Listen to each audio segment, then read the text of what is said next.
Bonjour à toutes et à tous et bienvenue sur Vox Africa, je suis Fanny Wegscheider.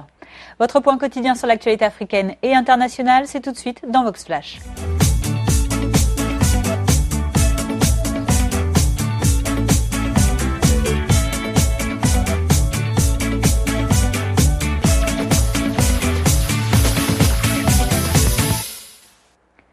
Ouvrons notre journal de ce vendredi 13 mai en République démocratique du Congo.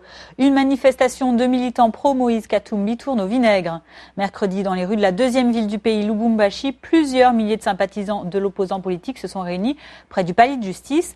Palais de justice où M. Katumbi était auditionné, l'opposant étant soupçonné d'avoir recruté des mercenaires étrangers pour déstabiliser le pays. M. Katumbi qui accuse le pouvoir en revanche de chercher à le diaboliser avant les élections auxquelles il s'est déclaré candidat. Mais ce qui a vraiment provoqué la colère des pro-Katumbi mercredi, c'est aussi la décision de la Cour constitutionnelle d'autoriser le président Joseph Kabila à rester en fonction au-delà du terme de son mandat fin 2016. Les manifestants qui ont alors forcé un barrage de police à Lubumbashi ont été dispersés par les forces de sécurité à coups de matraques électriques ainsi que de gaz lacrymogène. Après une chute de son économie, le puissant Nigeria s'enfonce désormais encore un peu plus avec une pénurie de pétrole cette fois-ci. Une situation aggravée par la multiplication d'attaques contre des gazoducs, notamment dans la région du delta du Niger. Dans le pays de Muhammadu Buhari, le manque de pétrole nuit gravement au fonctionnement de la vie quotidienne des habitants et surtout à l'économie des professionnels du transport. Écoutez leurs plaintes ainsi que celles de certains politiques. Cela m'affecte à plusieurs niveaux. D'abord, je perds beaucoup de clients. Je perds des clients car, en temps normal, aller d'ici au FDCA coûte 50 naira. À présent, cela coûte 100 naira. Pourquoi? Car l'essence coûte 145 naira. Mais vous ne pouvez pas juste venir et acheter de l'essence. Vous passez votre journée complète à la station d'essence. Cela n'arrive pas au bon moment. Je crois que le président Buhari, pour lequel nous avons voté, ne nous le rend pas bien. Nous pensions que le président nous aurait donné un peu de temps car l'économie du pays nous étouffe déjà. À présent, on a encore plus de mal. Nous devons payer 58 naira et 50 kobo de plus pour tout ce que nous achetons. Ce que le ministre a fait hier est vraiment unique. C'est la première fois de l'histoire qu'un gouvernement entame une déréglementation ou un retrait de subventions. Tout ce que nous payons au Nigeria sera déterminé par les taux du marché noir. Le Nigeria, où la lutte du président Buhari contre Boko Haram reste également l'une de ses priorités et toujours d'actualité malheureusement. Hier à Maïdougouri, au moins 2 policiers ont perdu la vie suite à une attaque d'un kamikaze du groupe islamiste nigérian qui aurait également fait une vingtaine de blessés. L'assaillant de Boko Haram s'est fait exploser vers midi heure locale à l'entrée du siège du gouvernement régional de la capitale de l'État de Borno. Un nouveau coup dur à 2 jours seulement de l'ouverture samedi d'un sommet justement consacré à la lutte contre les islamistes. Dans un communiqué posté sur les réseaux sociaux, Boko Haram a revendiqué cette nouvelle attaque, signée au nom de l'État islamique dans la province de l'Afrique de l'Ouest, son nouveau nom. Boko Haram revendique, lui, au moins 15 morts dans cet attentat. La lutte contre le terrorisme est également prioritaire en Tunisie. Après plusieurs offensives particulièrement meurtrières ces derniers mois dans le pays, Tunis et Washington scellent désormais un partenariat militaire. Hier, les États-Unis ont fait don à la Tunisie de matériel de défense d'une valeur de 20 millions de dollars. Objectif de cette coopération, renforcer les capacités de l'armée nord-africaine dans le cadre de la lutte antiterroriste. L'événement s'est déroulé en grande pompe dans la base aérienne de Laouina, près de Tunis. Était notamment présent le ministre tunisien de la Défense, Farhad Horchani, ainsi que la secrétaire adjointe américaine à la Défense chargée des affaires africaines, Amanda J. Dory. Le matériel militaire offert par les États-Unis comporte notamment un système complet de surveillance et de reconnaissance, composé d'avions de type MALL et de Jeep. Au cours de la conférence de presse qui a accompagné la livraison de ce matériel, le ministre tunisien de la Défense a fait part de sa reconnaissance envers les États-Unis. Il n'a pas minimisé en revanche le rôle important de sa propre armée. Écoutez.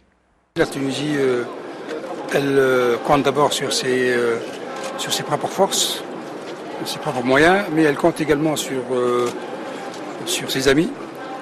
Et comme vous le savez, la lutte antiterroriste n'est pas l'affaire d'un seul pays. Il y a un soutien défectible, un soutien clair à tous les niveaux. Mais j'espère qu'il va augmenter encore d'intensité. Je suis très heureuse que les États-Unis soient en mesure de fournir des avions de surveillance destinés à améliorer la capacité de la Tunisie et à repérer les terroristes qui tentent de s'infiltrer aux frontières.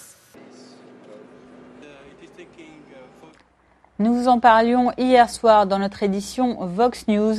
Un ouvrier a perdu la vie hier suite à l'effondrement d'une partie du stade omnisport de Yaoundé au Cameroun. À l'origine du drame, un éboulement de terre. Alors, outre la personne décédée, d'autres ouvriers ont également été grièvement blessés. Témoignage d'un rescapé et mise en cause des agents de sécurité et du gouvernement par un secouriste. Écoutez. On décapait les poteaux. En décapant les poteaux, nous on ne savait pas derrière nous, le mur a commencé à descendre. Nos camarades qui étaient devant, eux, ils étaient courbés, ne voyaient pas. C'est après, j'entends quelque chose comme un bruit. Je veux maintenant me retourner pour voir le côté où le bruit sort. J'étais à prix de la terre.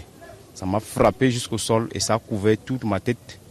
C'est le seul bras qui restait en haut. Bon, en mouvement, c'est ce bras que j'ai forcé pour enlever parce que la terre était avec les caillasses. Je condamne un peu le gouvernement parce que quand il y a la pression, dans cette pression, les agents de HSE qui devaient faire la sécurité n'ont pas fait le boulot.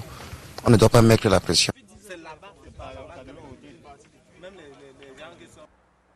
Et terminons notre journal de ce jour à l'international.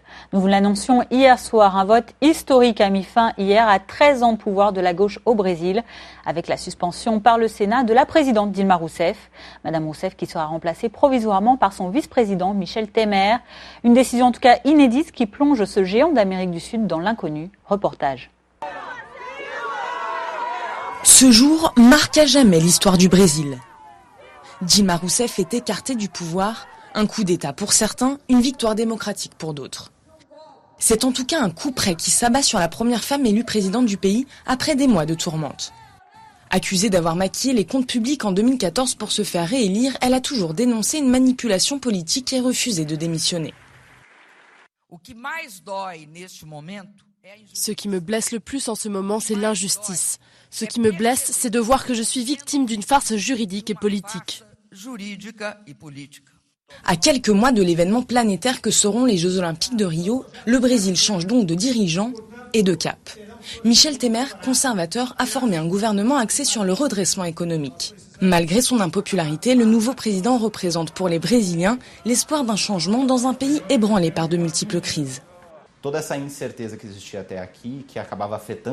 Toute l'instabilité qui existait jusqu'à maintenant et qui finissait clairement par affecter l'économie va diminuer.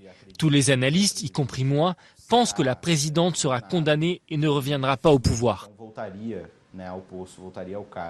À l'origine de ce bouleversement politique, il y a cet homme, Eduardo Cunha. En décembre dernier, il déclenche une procédure de destitution en tant que président du Congrès des députés. Dès lors, le pays est divisé. Les sympathisants de droite et les Brésiliens, lassés des difficultés économiques et des scandales de corruption, descendent dans la rue pour réclamer le départ de la présidente. La gauche s'insurge et soutient qu'il n'y a pas de crime contre la Constitution. Les anciens alliés de la présidente deviennent ses ennemis et font basculer l'Assemblée. Mi-avril, les députés votent en faveur de l'ouverture d'une procédure de destitution. Le Sénat confirme un mois plus tard. Entre-temps, les enquêtes pour corruption se multiplient et brouillent encore un peu plus la situation.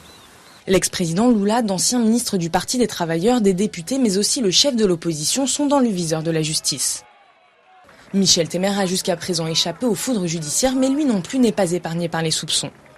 Il devrait en principe exercer la fonction de président du Brésil jusqu'aux prochaines élections en 2018.